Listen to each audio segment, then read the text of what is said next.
Merry Christmas from Port-au-Prince, Haiti. Joyeux Noel, sorti ici en Port-au-Prince. And Happy New Year 2021. Et bonne année 2021. We have just completed one more year of serving Jesus Christ and Haiti in the country of Haiti. Nous faisons dépasser 12 mois d'observer Jésus avec tout cœur nous ici en Haïti. We are so proud and so blessed to be able to be live with you every single morning on a Facebook Live to minister to you and pray for you. Nous comptons pour nous capables servir avec la prière chaque matin à 8h sur Facebook Live sur la Bonne Nouvelle avec Frère Joyeux. And you can go to our website to write to us at haitiforchrist.net.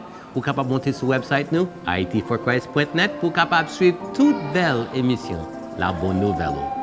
Thank you very much for your prayers and your support this past year. Merci. Let's go suivre émission La Bonne Nouvelle avec Frère Joël, avec Madame Frère Joël. And we encourage you to continue with us in 2021 by giving and praying for us. Nous disons merci. Let's go continuer à suivre émission La Bonne Nouvelle.